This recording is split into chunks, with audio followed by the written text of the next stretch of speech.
From the field to the film room to the war room, we've got you covered every step of the way as the road to the draft starts right now on BGN Radio. What's up, everybody? Hello, and welcome to another episode of the BGN Draft Show. Today, we are going to be breaking down the wide receiver class in the 2023 NFL Draft. Wide receiver 3, specifically, an underrated need for the Eagles. We're going to talk about it. We're going to rank our top 10 prospects, and then we're going to give you a few day 3 flyers that might be worth looking at. I am joined today, as always, by my co-host from Chalk Talk. He's got his own show on the Tough Cover Radio show you can check out. It is Mark Henry Jr. Mark, how are you doing this evening? I'm doing great. Like you said, wide receiver 3, very underrated need for the Eagles, in my opinion. Probably the need that I think they could address with the most impact level player right away if they wanted to go that route in the first round. That's more of an Eagles strategy question that we'll get to more down the line, but I do think there's a couple guys that interest me specifically for the Eagles here. Yeah, all right. And we will break all those guys down. We're also joined, as usual, by Dives. Give him a follow on Twitter at Mr. Crockpot. You can check out his draft work for Edge of Philly Sports on YouTube. Dives, how are you doing this evening? Doing well, man. I'm not as high on these wide receivers as some here in the show, and we'll break it all down tonight. But, man, ranking these top 10 guys has been a journey. It has been a journey. I've had guys off my top 10, in the top 10, through the Senior Bowl, through the Combine. One of the most wildly variable positions in the class for sure. Yeah, so we're recording a little later in the week, getting this out to you later than normal. We were normally doing this on Monday nights and getting it out to you guys Tuesday, but on Monday night, my son's coach pitch team had its first scrimmage, and I don't want to brag or anything, but I threw a one-hit shutout and struck out 12 kids. So I've still got it. If the Phillies are looking for a guy, I have a great ERA thus far in 8U team. So I got home late, so we're going to record now, but we're going to kick it off as we normally do. We'll go 1 to 10. That way, whoever has a prospect the highest gets to talk about them first. But at number 1, we all have the same guy. It is Jackson Smith-Njigba, the wide receiver out of Ohio State. I'm just going to let Mark lead us off because Jackson Smith-Njigba has been his guy since before last year's draft. So, Mark, fill us in about Jackson Smith-Njigba.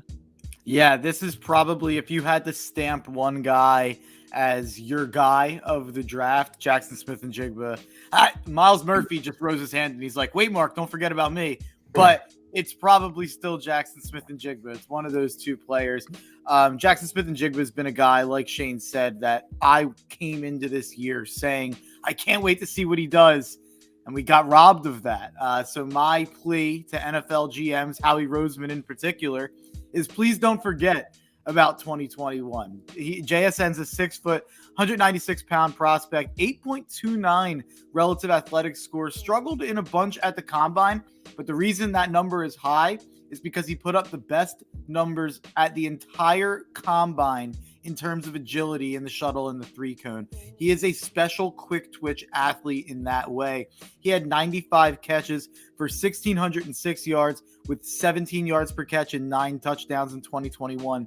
He had a 15-catch, 347-yard, 3-touchdown performance in the Rose Bowl against Utah.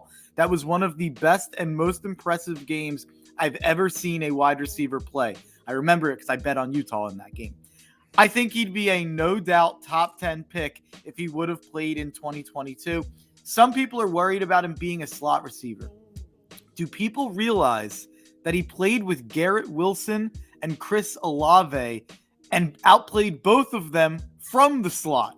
They were both very good this year in the NFL, for those who don't know, and they both think that he's even better. And Brian Hartline, the Ohio State wide receiver coach, he just came out and put out a top 5 in terms of the receivers he's ever coached. At number 1, he put Marvin Harrison Jr., a guy you could remember him for next year. Number 2, he put Jackson Smith-Njigba. Number 3, he put Terry McLaurin. Number 4, he put Garrett Wilson. And number 5, he put Chris Olave. And he said the top 2 was far and away the top 2 in terms of Marvin Harrison Jr. and Jackson Smith-Njigba. Everyone that's been around JSN in college, including Justin Fields, including CJ Stroud, including all of those receivers and the coach that I just mentioned, all think that this guy is a special, special player. He was elite in the slot and had 2 elite outside receivers next to him. That's why he played 82% of his snaps in the slot. I don't think that it's impossible that he could be used as an outside receiver at the next level. He's a former 5-star prospect. He gets open at an insane rate. I think he's a special route runner in a similar way to Devonta Smith. He's a wildly dangerous yak threat, though, as well. 19 missed tackles, 790 yards of yak in 2021, which was second most in the entire country. Not only is he quick, but he's actually kind of stout, which makes him hard to bring down in the open field. You can't just arm tackle. Not something you'd expect when you're looking at him, but I've just seen too many Big Ten corners try to tackle him and have no chance. He's good against man, defines zones, uses great hesitation moves and head fakes. He's been compared to Amon-Ra St. Brown. I compared him to Smith with the route running. I see some Tyler Lockett in there. People compare him to Julian Edelman. I think he takes a little bit of a lot of great receivers. I think that there's been a narrative that this is a receiver class without a stud in it. I think that's disrespectful to Jackson Smith-Njigba, and I think if he would have played this year, that would have been a different narrative. Yeah, I absolutely agree with you. Jackson Smith-Njigba is by far wide receiver 1 in this class. The three of us don't unanimously agree on a lot of prospects. I mean, you guys have followed these ranking shows. We often have a lot of variations, and you're going to see that fleshed out in the rest of our boards. It's not even close for me between Jackson Smith-Njigba and number 2. And Mark covered it all. The only thing I'll emphasize, just he is such a good route runner. He has incredible footwork, and he creates so much separation. He's just smooth in every aspect of his game. He is a slam dunk top of the first round pick, in my opinion, for whoever gets him. Dibes, do you have anything that you want to add on to the JSN Love Fest before we move on to number 2s? No, I fully agree with everything Mark said. I have a top 20 grade on him. You look at JSN, I think he's more physical. I think he has better change of direction than Garrett Wilson, than Olave, and who, like Mark said, were terrific their first year. So great prospect, by far number 1. Yeah, he is the number 13 player on my big board, which I know is quite a bit lower than Mark has him. I think, Mark, you have him at number 6. Number 6 on my overall big board. I have him dead even with number 7. You could argue that I should probably bump CJ Stroud above him because of the quarterback position. I have the same grade on him, but I do think JSN is a better prospect, just flat out, if we're taking positional value out of it. He could end up being number 7 on my big board by the time we get closer to the draft, but he's a top 7 prospect for me for sure. Number 19 for me. Number 19. And you get into that too, which is a discussion for a different podcast, but you get into how to stack big boards across positions. Cause I know I factor positional value in a little bit more than Mark does. I have the top 3 quarterbacks all above JSN just for positional value, but that's perhaps a discussion for a different time. So let's move on to our number 2s, and we all have different number 2s as we talked about here. I have Quentin Johnston, Mark has Jordan Addison, and Dibes has Zay Flowers. So Dibes, let's let you lead off with Zay Flowers. He's number 2 for you, number 4 for me, and he's number 5 for Mark. Talk to me about Zay Flowers. Just an incredibly explosive, agile, dynamic talent. Rare balance, both as a route runner, as an after the catch threat, man. Extremely twitchy athlete, a guy that can create separation up and down the route tree. I think this guy in the NFL, in an offense that has a lot of pre-snap movement in the slot, moving all around the field, could be so dynamic at the next level. This guy is known for his ability to accelerate quickly, make sharp cuts, make defenders miss. That is evident in the open field. He's got plus route running ability, crisp footwork, his ability to change direction smoothly. This guy can really do it all from a receiver perspective. I think he can play inside. He can play outside in the NFL. To me, his comp looks like Tyler Lockett at the moment. I see a universe where he could be arguably the steal of the first round. He's just an energized wide receiver with blistering foot speed, accelerative capacity, just balance to send defenders spinning in all phases, man. He's small. He's 5'9", but I think he plays the position bigger than that. You've seen him catch balls, contested catches, downfield, make plays on the ball. He also plays with an uber amount of confidence that is really fun to watch, at least for me, because that's what I want to see out of my alpha wide receiver in the NFL. I just think, in summary, like Flowers is the guy who will make the big play, throw the ball in the stands, and talk trash to the cornerback he just burned. And I love to see that. We saw that from like AJ Brown, and Zay Flowers is a fun prospect, man. Yeah, I think he's got really good body control at the catch point. So he is small, but he does make the most of his frame. And I mean, it doesn't give him like a huge catch radius. He's small. He doesn't have a big catch radius, but he does do a good job of contorting his body, shielding defenders off in those contested catch situations, at least to the best of his ability.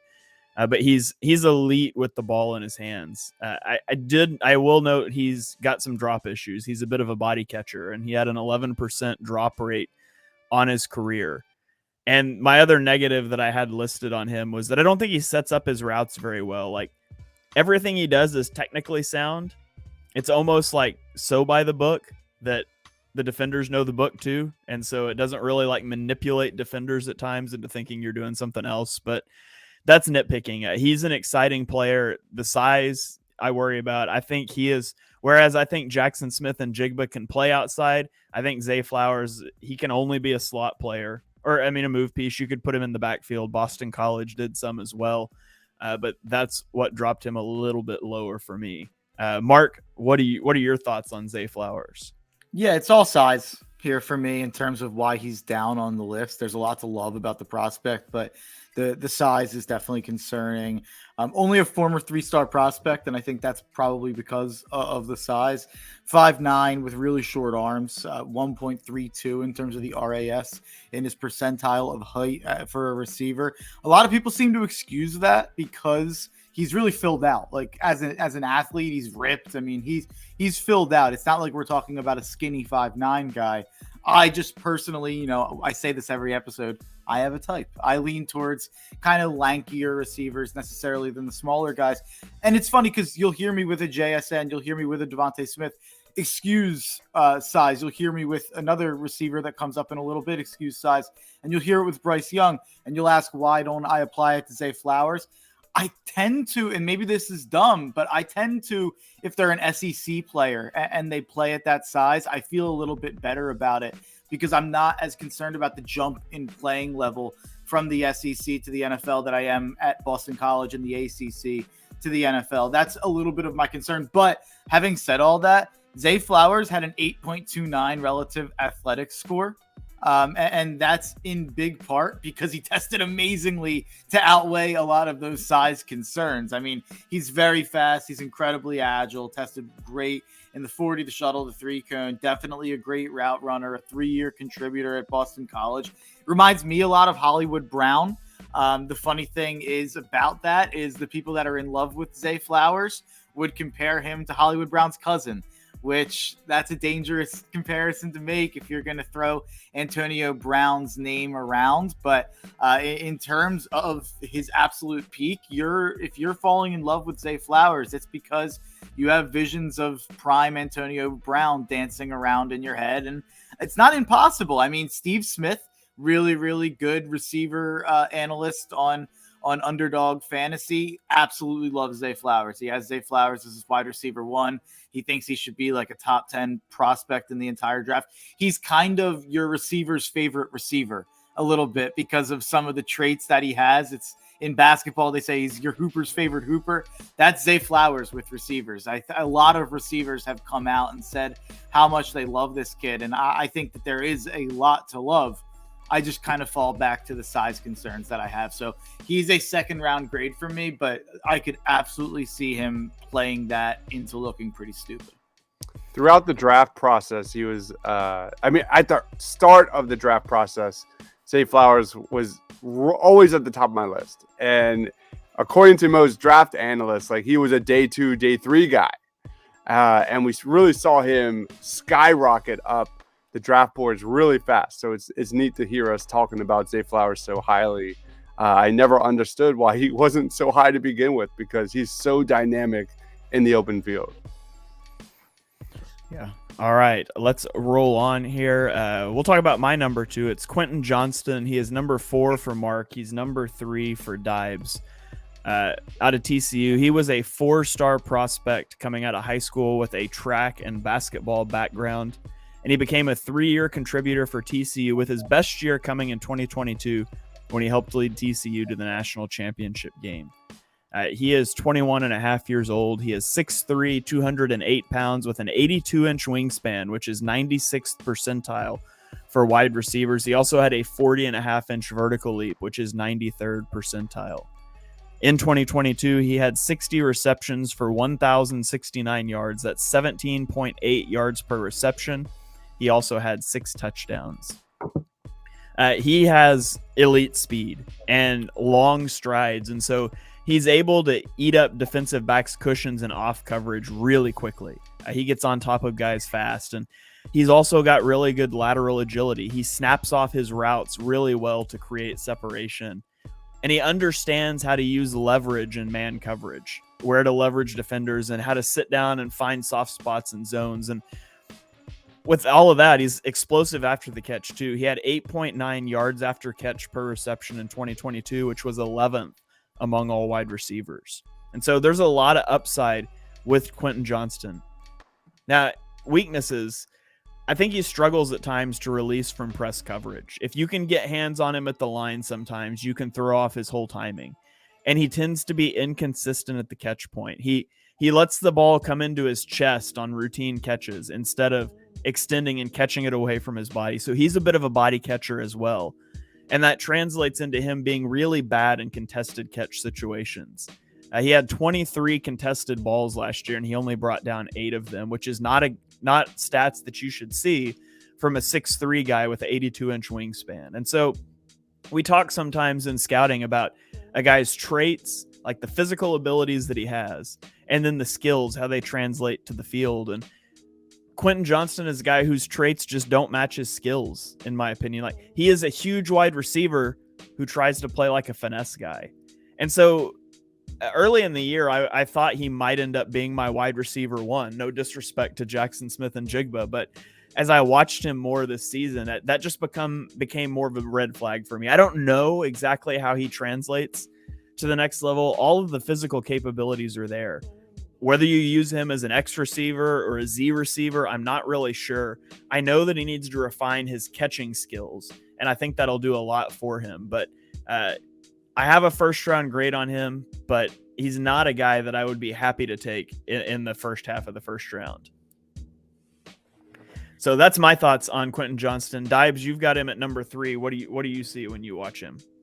I agree, man. Athleticism alone, like, he's got all the upside of a wide receiver 1 in the NFL if everything clicks. But you look at weaknesses, his size, and athleticism and ability to track the ball.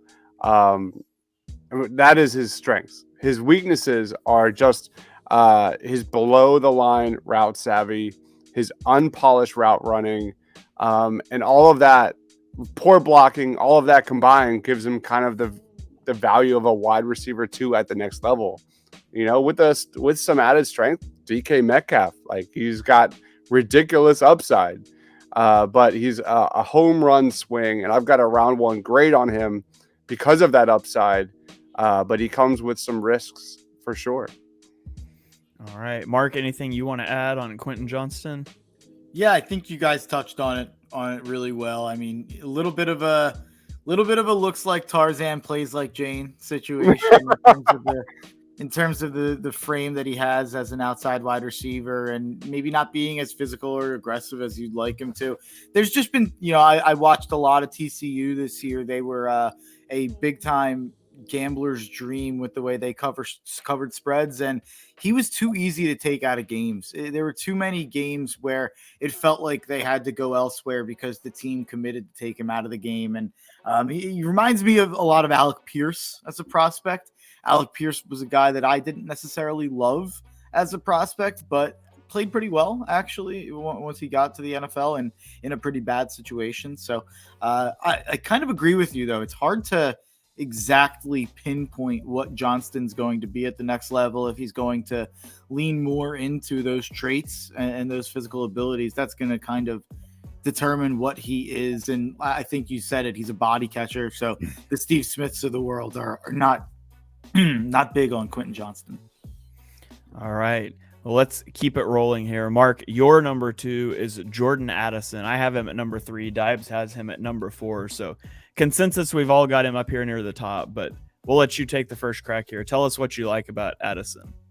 Yeah, I'm a big Jordan Addison fan, and it dates, again, with similar to Jackson Smith-Njigba, it dates back to his 2021 at Pitt with Kenny Pickett. He had 100 catches for 1,593 yards and 17 touchdowns with Kenny Pickett in 2021. He's a 3-year contributor, and then he transferred to USC this year. He had 60 catches for 900 yards and 8 touchdowns in 11 games with Caleb Williams, which is very good, but it was a bit disappointing after being the Biletnikoff winner the year before. It seems to me, just from watching a lot of Caleb Williams over the last 2 years, and maybe Shane can speak to this a little bit more since he watched him a year at Oklahoma, it seems like Caleb spreads it around a little bit more than we've seen a lot of the other top quarterbacks do. It seems like, we've seen other Oklahoma quarterbacks or Kenny Pickett or CJ Stroud really zone in on wide receiver ones. Caleb kind of spreads it around a little bit. I think that's why we didn't see Jordan Addison put up gaudy numbers, and the yards per catch were still really good there for Addison. He gets separation so easily. If you can't tell, I'm a guy who likes route runners. It's definitely the way that I lean here at the wide receiver position as being an incredibly important trait. Great footwork, really wide route tree, 3-level route runner. He seems to have an extra gear to his 4.49 speed downfield. Incredibly dangerous on screens. USC seemed to rely on that a lot more than Pitt did, but he was pretty successful at it. Lincoln Riley's a big screen guy, so that makes sense. I've seen a lot of Darnell Mooney comps, and I get it because, there's a lot of similarities there. But I do think that's underselling Jordan Addison a little bit. I don't necessarily have a better comp to throw at you because it does make a lot of sense. I don't have one necessarily that makes a ton of sense frame wise for Addison. But to me, Jordan Addison is a lock to be at least a productive receiver at the next level. I can understand questions about his size or lack of physicality leading to questions about his upside, but I just keep looking at how he looked in 2021 in an offense that was so reliant on him. And I think he has wide receiver 1 potential. For me, he's a top 15 prospect overall. I know he's a fringe first or a second rounder for a lot of other people.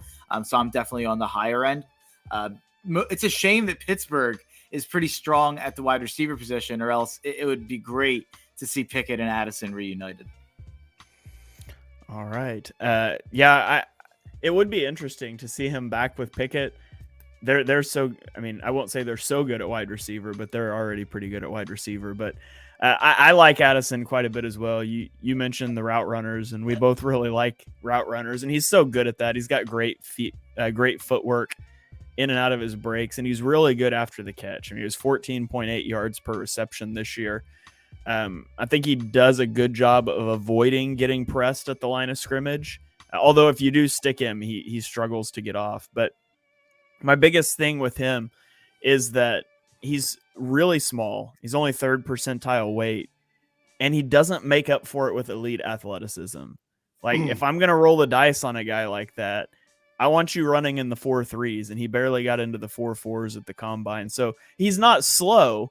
He's still like 56th percentile for speed, but he doesn't have that elite athleticism that I would want for a guy that's going to be so slight. So I think I put down for his scheme fit, versatile. I think you can use him as a Z receiver. I think you can use him as a slot receiver. You probably don't want him as an X receiver. He's too small for that. But I think he's would be good for a lot of teams, but that's my concern with him, and it's what ultimately had me put him behind Johnston. Dives, what did you think of Jordan Addison? He's a great prospect. I have a round 1 grade on Jordan Addison. He doesn't have elite athleticism, but I think he has near elite twitch and sink, man. This is a guy that is just a natural athlete. He's got within 10 yards. That's where he thrives. He's got great acceleration off the line of scrimmage. He's got a lot of polish in his route running. He's got a fantastic rhythm step that kind of, keeps defenders kind of guessing where he's going. Makes press coverage guys look silly at times. If physical corners try and jam him at the line, dude, this guy will make you look ridiculous. Really good handwork. And he just knows how to get open. I think this guy does have an upside to be a wide receiver 1 at the next level. I think he's fallen or dropped just a little bit throughout the draft process, and I don't know how much that's warranted because he's just a purely naturally gifted wide receiver. And I'm going to miss him. I'm going to miss him watching him light it up at USC with Caleb Williams for sure, because that was so much fun to watch. All right. Let's go to Mark's number 3. It is Jalen Hyatt, wide receiver out of Tennessee. He's number 5 for Dibes. He's number 7 for me. So Mark, lead us off here with Jalen Hyatt. This is one of my favorite prospects in the entire draft. Speed. That's what you have to know about Jalen Hyatt. This guy took over for a 1 to 2 month stretch at Tennessee this year, and he and Hendon Hooker were the story of the country in college football. He may have only had 67 catches on only 89 targets, but wow, did he make the most of them. They were a loud 67 catches for 1,267 yards and 15 touchdowns. Truly special, 19 yards per catch. 6 foot, 176 pounds, 9.49 RAS despite the size concerns there. And he didn't even run as fast as people thought he would or perform in agility drills that he obviously would have smoked. Great vertical, great broad jump, freakishly long arms. And if you go to the tape, 4.4 is vastly underselling how fast this guy can be downfield. Very sure hands and a very good ball tracker to go with that speed. People that are very low on Jalen Hyatt love to point out that he hasn't dealt with a lot of press coverage. I think it's something like 60 snaps of press coverage that he's had to deal with.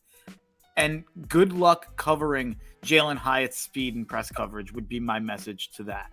He won't have to deal with it much because it's a foolish strategy against him. His speed and his first step is so deadly fast that, sure, I understand the size concerns about a press, but man, take your chances if you will, if you're going to press Jalen Hyatt. People will talk about a limited route tree. I point at the fact that every route he runs should have home run potential. He is that fast. People will point out that he was used in uber-specific ways in Josh Heupel's scheme. I point out that Josh Heupel isn't the only offensive genius that can figure out that Jalen Hyatt is fast and be able to use it in interesting ways. People will point out his size. I will point out, just like I do with Bryce Young and just like I did with Devontae Smith, that he did this at the highest level of college football in the SEC against the best athletes. This guy put up 6 catches for 207 yards and 5 touchdowns against an Alabama secondary that will have a first-round pick in Brian Branch and will have a day 2 pick in Eli Ricks. I admit that there are valid injury concerns from earlier in his career. I admit that there are size concerns in terms of his upside. But I see some serious Deshaun Jackson potential with Hyatt, and there's some definite Will Fuller in there as well. I love Jalen Hyatt. All right. Well, I will point out some of the things that you said people will point out because I have them written in the weaknesses section of my scouting report. But I'll start off with strengths. I mean, he's extremely explosive and athletic. I don't think he ran well at the combine, and he was still 86th percentile for his 40 time. I think he's faster than that. He had 8 touchdowns of 20 plus yards this last year, which is second in the NCAA. And so he is definitely a deep threat. He's got really good hands and ball tracking ability. And for a guy his size, he's very willing to take hits over the middle to make receptions. And he uses that deep threat ability to open up the underneath where he's also a threat with the ball in his hands. He had 8 yards after the catch per reception, which is just crazy stuff. But he is really small, and so he lacks physicality. And yeah, he didn't get pressed much at the line at Tennessee, and they did things to keep him from getting pressed. But I don't think that's a non-issue at the next level, because I think at the next level, guys will be able to press that speed. Like, that's one of the things you can do to disrupt that timing, especially for those guys. So I am concerned about that. And I'm also a little concerned about his route tree and the fact that he's just coming from an extreme spread offense that doesn't translate well to the NFL. The hash marks are different. There's not as much horizontal space and things like that. And so there's concerns about Hyatt. He was a dynamic player in college, but the fact that he's so small and he's coming from an offense that just isn't viable in the NFL, those are the things that are concerning for me. That's why he's a little further down my board. I'm much lower on him in terms of my evaluation, I think, than most people I've seen. But I've got some concerns about Hyatt. So I've still got a second round grade on him, but I have concerns, I guess, is what I'll say. But Dibes, play the middle here for us. Where do you come in on Hyatt? Basically the middle. I've got a rounds 1 through 2 grade on him. I don't really have much to add other than just cementing what both of you have said. I mean, he's got the upside of a true wide receiver 1, but he's also got a really low floor. You know, can he play the slot? You know, what is his route running? He's a very confident dude. As we saw at the combine, he says his route running is very good. And I'll give him the benefit of the doubt. I have him at number 5. And he's going to be an interesting one to watch for sure. Just right there as one of the bigger home run swings of this draft. I think if you could get him like round 2, that could be a huge steal. And that's very possible, I think. I think he's a guy that's also, it's the situation he lands in is going to be important. If he lands in one of these offenses that's just going to stick him out there and just, you know, that's not a creative offense, I think he could struggle. But if you get in a place where you've got a really good outside receiver that commands some attention and an offense that will use him creatively, I think he's got a lot of upside. So he's not going to be a fit for everybody, but some of the teams that he is going to be a fit for, I think he could do really, really well, even early in his career as a rookie. All I'm saying is don't let Kansas City or Philly. I was literally thinking the same thing. Jalen Hyatt at the end of the first round. Like a 49ers or something along those lines. I don't know. Yeah, exactly. And those are the types of offenses that he would thrive in. You don't want him to go to a team like Baltimore who has no receivers and has no passing game, or a team like that. There's others, but not to just he'd still be the most talented receiver Lamar ever had. Yeah, yeah, not to just like, have some other teams start catching strays on the draft show here, but there's some teams that he would be really good for and some teams that he wouldn't, is all I'm saying. So, okay, let's roll on here to my number 5. He is number 8 for Dibes, and disrespectfully, Mark has left him off of his board to get back at me for my Jalen Hyatt thoughts. It is Marvin Mims, the receiver out of Oklahoma. Marvin Mims set a Texas high school record for single season receiving yards with 2,629 yards as a senior, and he caught 32 touchdowns. I don't think my local high school football team scored 32 touchdowns this season. He committed to Oklahoma like all good players from Texas do, where he had a good career, but he saved his best for 2022 when he had 1,083 yards, 20.1 yards per reception, and 6 touchdowns. He is very young. He'll barely be 21 years old on draft night. 5'11", 183 pounds. He ran a 4.38 40 at the combine, which is 90th percentile. Vertical jump was 39.5, which is 89th percentile, and he had a 9.13 relative athletic score. He averaged 20-plus yards per reception in both 2021 and 2022 with 2 different quarterbacks, and I think that's worth mentioning. He tracks the football really well, and he adjusts to it with excellent body control downfield. He had a 51.5% reception rate on deep passes in his college career. I think he finds the holes in zone coverage really well, and he sight adjusts his routes well, and he creates consistent separation with savvy route running. And he's got really good rack ability. He's also got experience as a punt returner, which is always a plus when you're talking about day 2 wide receivers, which is where I have him in this as the second round grade. So that's all the pluses. He is a little undersized though. 27th percentile height, 11th percentile weight. He's got a small wingspan. He didn't run the most diverse route tree. And like Jalen Hyatt, who we just talked about, he benefited from a spread offense in college that doesn't translate well to the NFL. It wasn't as extreme as Tennessee's, but it's still got a lot of those spread vertical tendencies. So I see him as a guy that projects to the next level as a slot receiver, particularly for a team that likes to use their slot to threaten vertically. He's got the speed to do that. And so I think he's a guy that I would love to see the Eagles make a play for on day 2. I think he would be a perfect fit in their offense. Dibes, you've got him at number 8. Tell me what you like about Marvin Mims. Just blew up the combine. Only 3 wide receivers had a faster 40 than him. Had the 5th best vertical. Although every player on that list was taller than him, his measurements matched the tape. One of the elite contested catch receivers in this draft. True wide receiver 1 upside, explosive athlete per the numbers, and yards after the catch monster with really good wiggle, really good start ability to make defensive coordinators sweat at the NFL level. You look at this guy, he played a lot in the slot, he played a lot on the perimeter.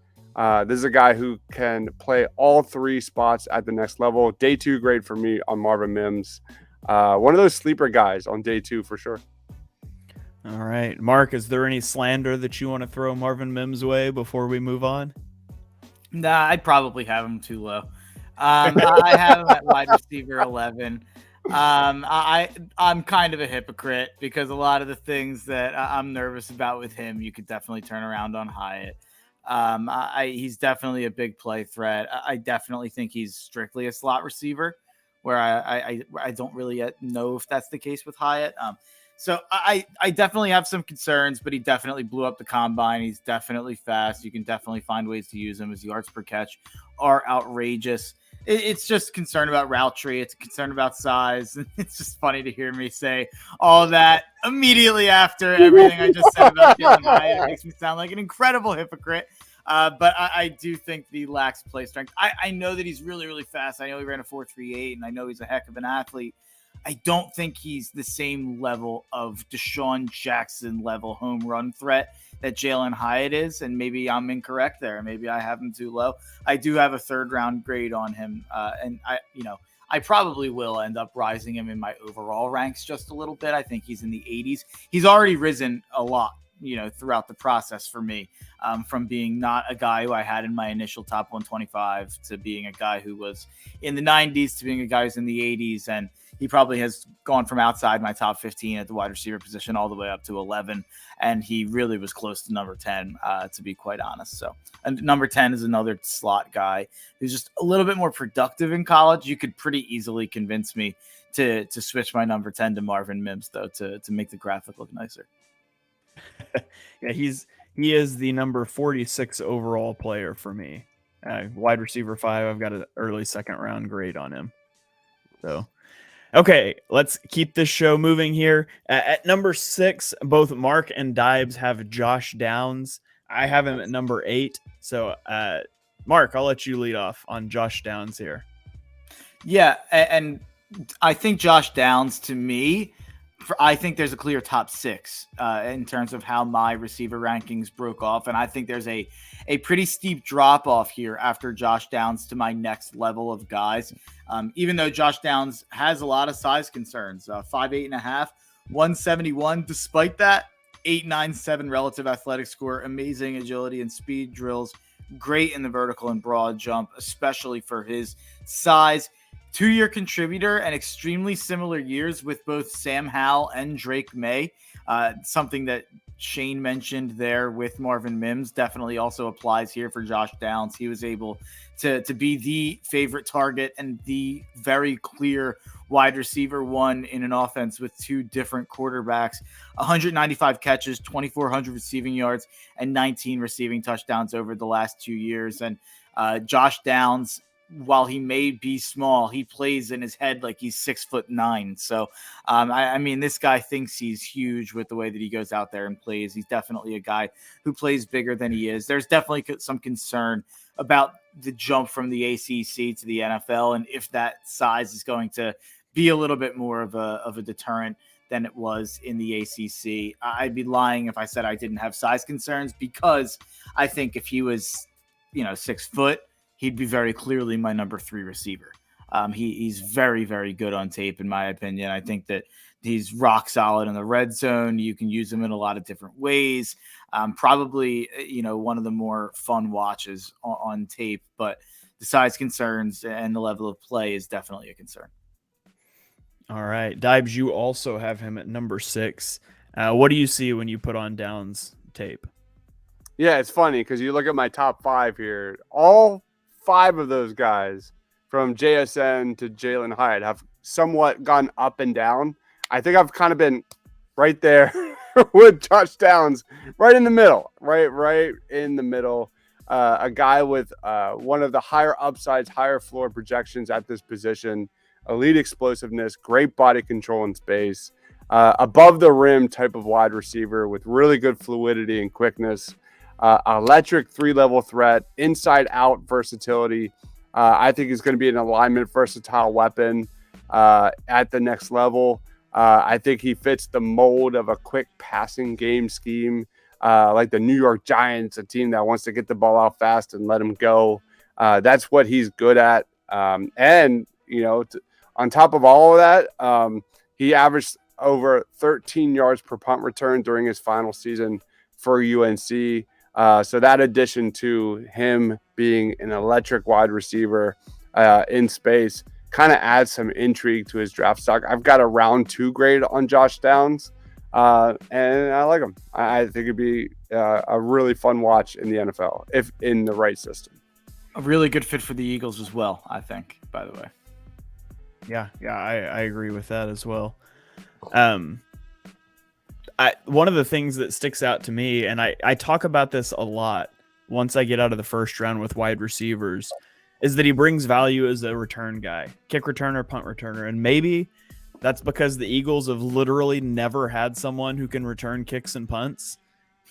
Sorry, no disrespect to Greg Ward, Dibes. But really, once you get out of the first round, you're not looking at surefire wide receivers. And so the best way for these guys to hit is to get on the field. And a lot of times that comes down to your ability to play on special teams. And you might not get any snaps if you can't play special teams because you might not get to suit. But if you're the return guy, you might get out there for 10 or 15 plays a game. And that's so huge for these guys early in their career. So he has that, which is a plus for him. I might overvalue that as a plus, but I think it's good. And he was surprisingly good in contested catch situations for his size, which is interesting when I also noted that he has a tiny catch radius and he's got an issue with drops. So some prospects just don't make sense.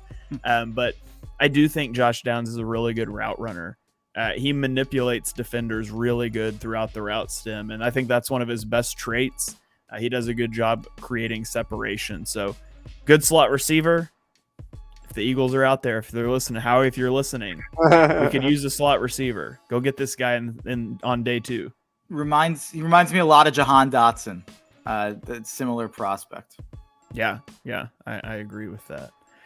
Okay, let's roll on to my number 6. He's number 9 for both Mark and Dibes. He is 6'1", 204 pounds, ran a 4.51 40, which is 51st percentile, but he did have a 1.49 10-yard split, which is 93rd percentile. So he explodes, quick acceleration. If we were playing Madden, we would say he's got a little lower speed rating, but he's got a really high acceleration rating. And he also had a 41-inch vertical, which is 95th percentile. Overall, a 9.48 relative athletic score. He had 96 receptions this year for 1,355 yards and 10 touchdowns. And, I mentioned, but average speed, he's got elite acceleration. He's got very good ball tracking skills. And he's got great body control to get to off-target passes. So at 6'1", he's not the hugest guy, 36th percentile, but he does have a pretty good catch radius, and it all goes back to his body control. He's also a really good blocker, which matters, blocking out on the perimeter in the running game. And he's good after the catch. He routinely will make defenders miss after the catch and rip off big gains. Now, at SMU, he did run a pretty limited route tree. That's not to say he's a bad route runner. I think he is a good route runner with what he was given, but he just wasn't asked to do much. So it's one of those situations where you have to try to figure out, is that all he can do, or was it all he was asked to do? Just because it's not on tape doesn't mean he can't do it. So I'm not concerned about it, but it is something I would want to ask about if I was in a room with him. And then he will make highlight reel catches, but then he has routine drops at times. He just lacks consistency game to game, and sometimes even snap to snap in what he's putting out there. So I think he is a pretty versatile guy. He's kind of a possession type receiver. Maybe you could use him as an X. You're probably going to move him around a lot. He's not huge, but that's kind of how I view Rashee Rice. I've got a day 2 grade on him. I think I've got him in the 2nd round. Wide receiver, he's number 51. He's one spot ahead of Jalen Hyatt for me in terms of my overall rankings. So that's kind of where I view him at. Mark, since I just mentioned Jalen Hyatt, I'll throw it back here to you. How do you feel about Rashee Rice? I think you just gave one of the best scouting reports we've ever had on a single player. You hit like every note I had. Every note about ball control, about limited route tree, about ball skills, elite athlete, the relative athletic score. Yeah, I mean, so many of the things that I had here, you totally hit on there. I have him as my number 68 overall prospect on my big board. So I have a 3rd round grade there. Definitely an interesting prospect, but you put it great, especially I think my favorite thing you said on the scouting report was the lack of consistency. Like, he is such a hard player to figure out. Like, I could be way too high on him or way too low. It just depends which time I'm watching him on tape, because it just feels like game to game. It's so random, but he was really, really good his last year in college. All right. Dibes, you have anything that you want to throw out there about him before we move on? One of the bigger upside picks on day 2 for sure. He's a guy that can dominate one-on-one situations, clear alpha type wide receiver, can dominate all 3 levels of the football field. You look at 2022, 40 of his targets came at 20 yards or more downfield, 35 between 10 and 19 yards, 48 10 and less yards, and 33 behind the line of scrimmage, man. You add his contested catch ability.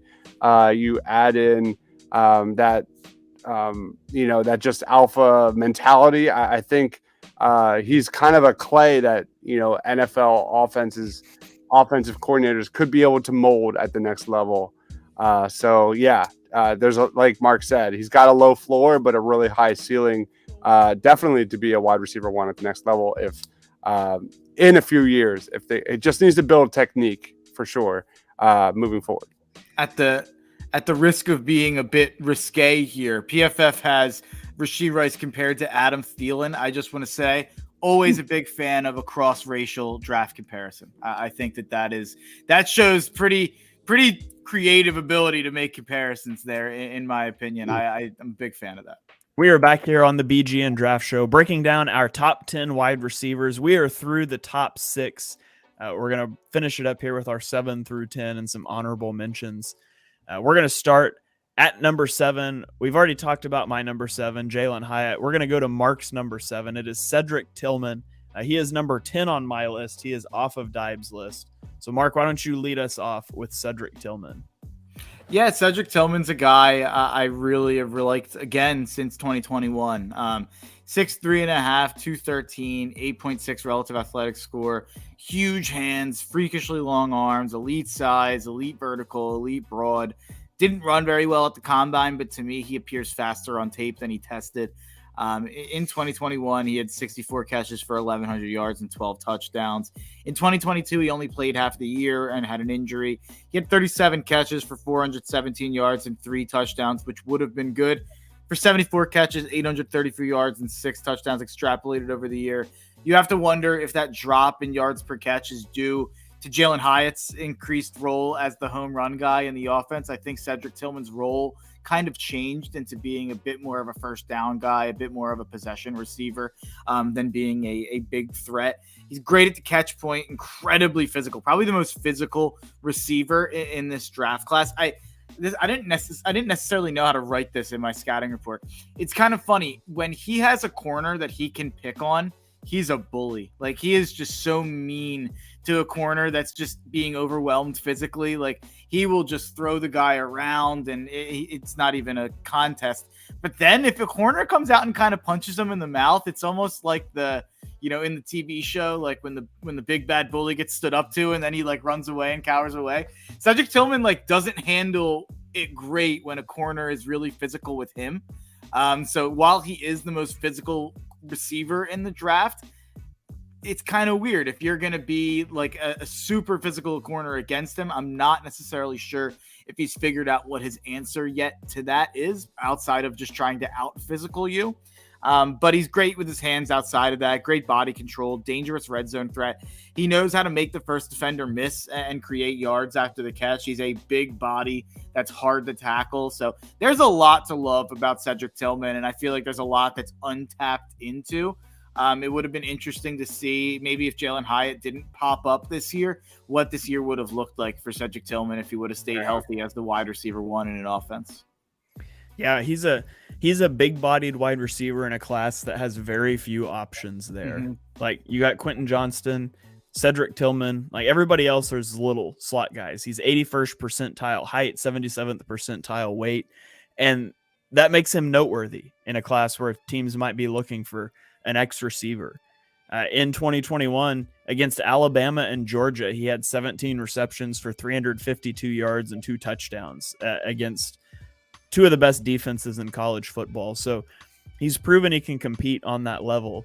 One of the things I think he does a really good job of is when he gets a corner in a trail technique, he does a really good job tracking the ball. A.J. Brown is really good at this, by the way, as well. Tracking the ball and then slowing his stride right before the catch point to create contact. And then he separates for the catch downfield. And that's something that I pointed out on film several times that A.J. Brown does really well last season. So I saw that in his game, which I really liked. I will say, I thought he won against press with his size, overwhelming guys like Mark mentioned, not with technique. And he's really not that big by NFL standards. He's big for this class, but not by NFL standards. So I do wonder how that will translate. I think the team that drafts this guy is going to want him to be an X receiver. I think that's where he projects best, but he does need some technical refinement in that aspect. He's not a guy that should be expected to like be an immediate contributor. Like, if you're drafting him, I think that he's not a full project. Like, you probably could use him, but I wouldn't expect to start him right away and rely on him right away. I think that he is more of a long-term pick than a short-term pick. All right.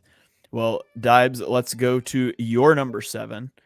It is Nathaniel Tank Dell. He is number 10 on Mark's board. I think he was number 12 on my board, so he's just outside of my top 10. Talk to me about Tank Dell. He was the nation's leader in receiving touchdowns last year. Elite release off the line, excellent route running, phenomenal hands. As someone like me who overvalues the Senior Bowl, this guy went there and did not lose a single rep. He had a 4.49 second 40-yard dash at the combine, which was middle of the pack, kind of like some others we talked about here, like Jalen Hyatt. Definitely didn't test as well as I thought he would, especially when you watch the tape. But talk about 10-yard split, 1.49 seconds. That was the third fastest time at the combine. Again, like some others, this is a guy that's going to heavily rely on NFL offenses to kind of move him around a bit. He is so dynamic after the catch. Last year, 9th in the country with 530 yards after the catch. Once he gets into open space, man, he makes defenders look silly. He was tied for 11th with 19 missed tackles forced after reception. He reminds me a lot of Tavon Austin. Incredible upside in the right system. Doesn't have good size. Does not have good strength. Those are huge concerns. No question about it. But, man, A lot of corners were worried about Dell burning them deep, and you saw that at the Senior Bowl. And like, he is just a blur on the screen. He is just so fast with his footwork and acceleration. I have a round 2 grade on Tank Dell. I might be biased, but I think without the size concerns, those are real. But he's right there with Zay Flowers in some respects. Like, I just think defenders just can't keep up with him. All right, Mark, he's number 10 for you. What do you see in Tank Dell? Yeah, the problem is, I mean, Tank Dell, I have been fooled by his type so many times before. I mean, and Dives just mentioned one of the all-time famous ones, and it's Tavon Austin. I absolutely loved Tavon Austin. Probably one of the first small receivers that I fell in love with as a draft guy, but that obviously didn't play out that well in the NFL. And Jalen Barton, probably one of my favorite day 3 guys of all time. I think it was the first year we did content together, and I was talking about Jalen Barton all over the place. He hasn't made a lick of an impact in the NFL, and these size guys in the slot definitely concern me. But the reason Tank Dell made my list is just because he's so uber productive. He was so productive at the college level in that Houston offense. 199 catches, 2,740 yards, and 29 touchdowns over the last 2 years. He's one of the most productive receivers in recent memory at the college level. So he really took over a lot of games at Houston. So I gave him the respect of putting him on there. He is probably, I mean, he's definitely a slot guy at the next level. So it's just going to depend on what type of offense gets him. I'm kind of kicking myself a little bit for having him above Marvin Mims, but I do have him as my number 69 overall prospect. Yeah, man, I'm so triggered right now that you mentioned Tavon Austin. I've done my best to forget that Tavon Austin existed. I will never forget watching the OU West Virginia game when Tavon Austin had 575 all-purpose yards, 50-49 shootout. It was just a ridiculous game. I just remember like screaming at the TV, "Can someone tackle the little guy?" And there's some vibes of that from Tank Dell as well. At the end of the day, the reason he's outside my top 10, he's just unbelievably small. There's not a single starting wide receiver in the NFL under 170 pounds, and he's 165 pounds, which is first percentile. And he dropped 21 passes over the last 2 seasons. So I've got concerns about his hands and his size. And if you're going to have those concerns about your hands and your size, you cannot go run a 4.49 40 at the combine for me. And I know your speed on the field is more important, and he was a 93rd percentile 10-yard split and all of that. I just can't do it. I've got him in the third. I've got a third round grade. No, actually, I think I've got a day 3 grade on him, but it's early day 3. He will be exciting, but like Mark said, I've been fooled by this type of guy so many times in the past. I just can't do it again. It's fair. All right, let's go to number 8. We've already talked about mine and Dives. Mark, let's talk about yours. It is A.T. Perry, wide receiver out of Wake Forest. Talk to me about your guy. Yeah, you mentioned that there's not a lot of big bodies in the draft, but you forgot one, and it's A.T. Perry. That's the one more kind of big-bodied receiver. 6'3.5", 198, 9.84 relative athletic score, elite 40-yard dash at 4.46, elite agility shuttle and cone drills, incredibly quick first step, one of the quickest first steps in this entire draft class among receivers, very quick off the line, great against press, long strides for fly routes, a huge catch radius, incredibly smooth route runner, good in the scramble drill with improv routes. I thought that was something that I felt really strongly about in tape. I thought that was something he did really well. Great on third down. He's a first down machine for Wake Forest. He's been fantastic over the last 2 years with Sam Hartman. 152 catches for 2,400 yards and 26 touchdowns over the last 2 years. Hopefully, as a Notre Dame fan, we see a little bit more of that from Sam Hartman this year. He transferred Notre Dame from Wake Forest. That's enough of Notre Dame talk. But similarly to Johnston, A.T. Perry, you wish he played his size. That's definitely the thing that's missing here from this, or else we'd be talking about a top 5 receiver probably. He can struggle on contested catches. He had a few too many drops. I think there's a lot of upside when you talk about his, incredible athleticism and his frame, but we are talking about a guy who will turn 24 this year. So the questions do have to start being asked about what can you expect realistically in terms of improvement, and how long of a window are you getting if you even improve him to his full potential. I think that I probably still would take the chance. I obviously have him higher than a lot of people out there. I have him as my number 67 overall player.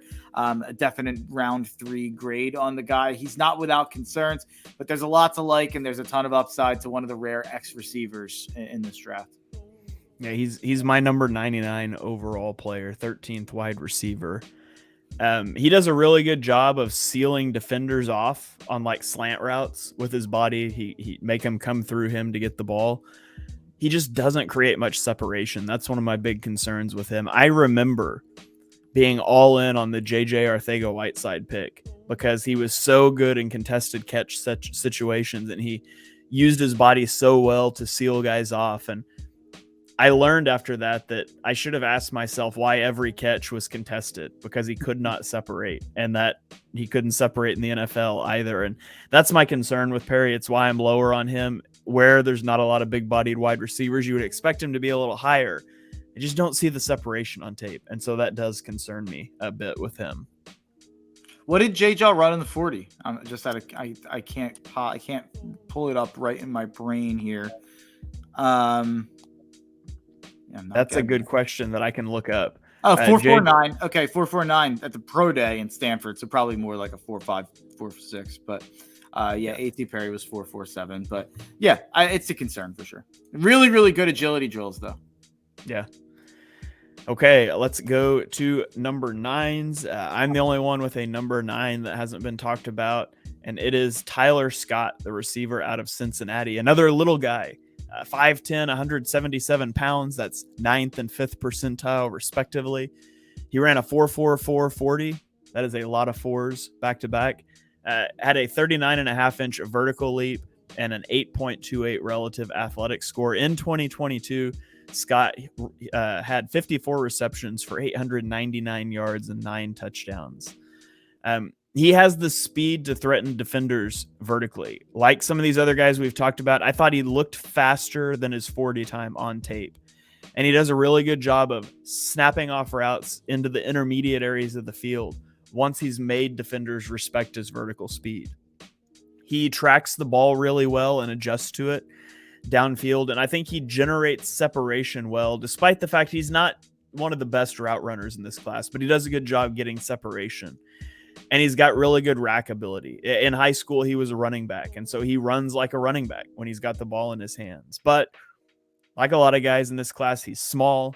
He has drop issues. He's got a 10% drop rate on his career, and he's got things to clean up in his route running. He doesn't keep his footwork consistent.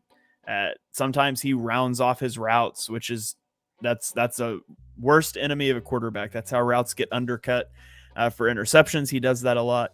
And I just don't know where he plays. Like, he's got slot size, but he's not a good enough route runner to be in the slot. He rarely played there in college. And so I think he needs to be in the slot. He just hasn't been there. So if you're going to draft him and put him as a Z receiver at 5'10", 177 pounds, Godspeed. I think he's going to have to be in the slot and protected from press coverage more than that. So I don't know what you do with him. He's a bit of a tweener, but he's got some there's some intrigue about his physical abilities. So he sneaks into my top 10 at number 9. Does anybody have any thoughts they want to share on Tyler Scott before we move on? He was one of my most underrated players on day 3. I like him a lot. Mark, I call him the kind of poor man's Jalen Hyatt. This guy's got game-breaking speed. He's got a lot to work on, but he's one of those guys that can just blow right by you. One of the premier deep threats in this draft. He's got really good body control, can, throttle his tempo up and down, change directions on a whim without losing any speed. He just needs to learn how to play through contact. He needs to improve his ability against press man. not unlike a lot of things like Jalen Hyatt. So I thought Tyler Scott's definitely underrated. All right. So we'll move on to number 10 here. The last guy. Oh, Mark, did you have something on Tyler Scott?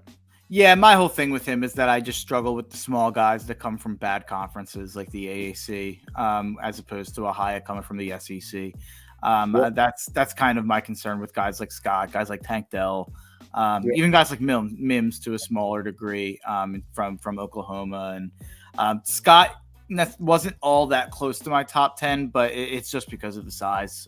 He could easily transcend into being a guy who kind of transcends past that conference stigma that I'm labeling him with, for sure.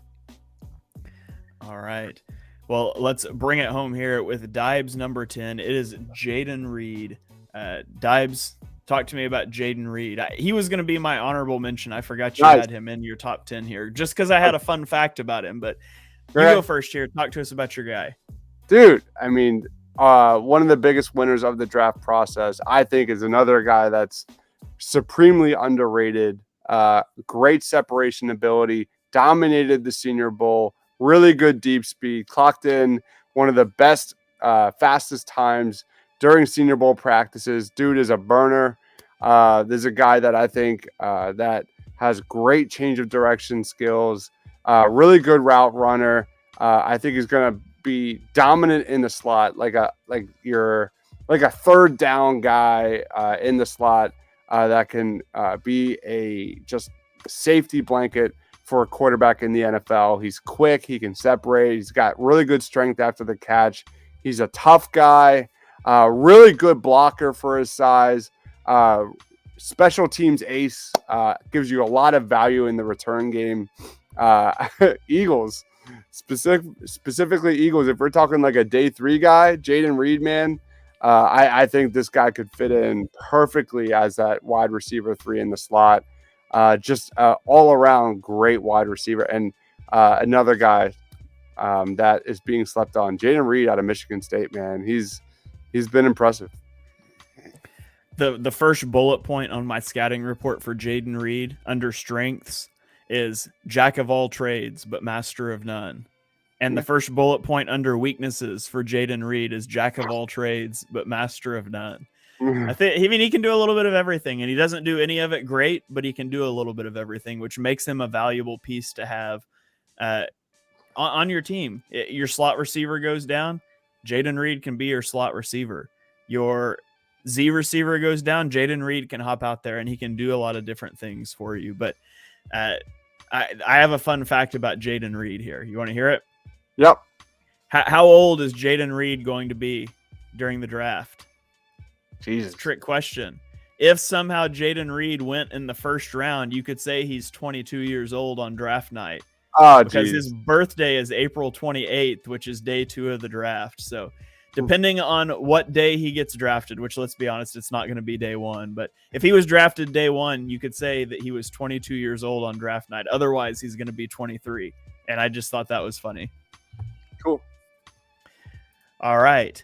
Well, that wraps up our top 10s here. But we watch a lot of guys. Sometimes there's some guys that just miss the cut. With this receiver class, I think we kind of got into some day 3 guys just in our top 10s. But Mark, Dives, do you guys have anybody that you want to shout out, give an honorable mention to here? Somebody that was just outside your top 10. I'll go last. Yeah, I feel like we touched on a lot of them because we had differences in the bottom half. So I went a little bit off the board. I could have went with a Jaden Reed or a Tyler Scott or a Marvin MMs. Marvin MMs is my 11th, as I said. And I could go with a Kayshon Boutte, even though I kind of think he stinks. So I'm going to move on and talk about someone who I don't know what my opinion is on him. I'm ranking him in my top 100 because I think that there might be a lot of untapped potential. But Xavier Hutchinson from Iowa State is not a guy you'll hear get talked about a ton. But he is 6'3". He's a 3-year producer in a terrible offense at Iowa State. He was so far and away the only threat at all in the passing game at Iowa State. He had 107 catches for 1,171 yards and 6 touchdowns, 83 catches the year before that, 64 catches the year before that. His yards per catches are really low, but the entire defense knew where the ball was going. And when you were watching Iowa State games, he was their entire offense. So there's part of me that thinks if you put him in a normal offense and had him do some of the things that he did well at Iowa State without it being your entire offense, there's a chance that at the next level, this guy really, really levels up. I don't know what my opinion is on this guy. I think he's a really, really bizarre grade to try to figure out because of the offense he was in and because of how heavily he was targeted. He's a really, really interesting prospect, though. I don't know what to make of him, but I thought to bring him up because he won't get brought up in a lot of top 10 to 15 receiver discussions. All right, Dibes, what about you? Anybody you want to shout out? I do. I don't have anybody I want to shout out. I'm wide receiver now. You're wide receiver now. All right. I was going to talk briefly about Kayshon Boutte, but I'm kind of with Mark. I don't think he's that good, and he's not super interesting. So I'm done. All right. I'm gonna give you a handful of day 3 guys just real quick. One is Raheem Jarrett out of Maryland. Really good run after the catchability, high energy player. Day 3, another dude, Jonathan Mingo out of Mississippi, a guy I looked into a lot. Doesn't have really good twitch, struggles winning off the line of scrimmage, but really good size, really good acceleration.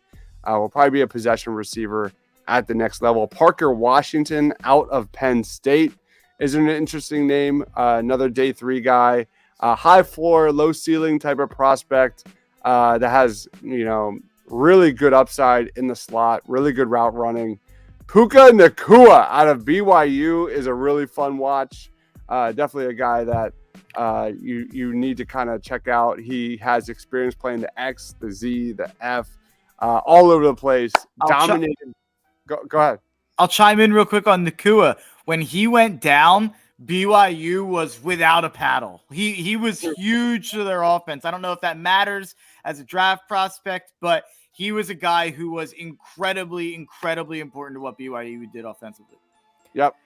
He's also a member of the all prospect name team. So one of the better names in the draft, in a draft that has a lot of good ones. Yep. He's got really good ball skills, deep threat, and the biggest sleeper of the wide receiver position that could be a day 2 threat is Andre Iosivas out of Princeton. Big time, like Alec Pierce type of dude.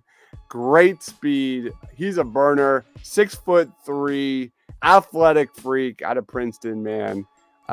He needs a lot of polish. He needs a lot of work at the next level, but his measurements are nuts. So Andre Iosivas out of Princeton dominated the Senior Bowl.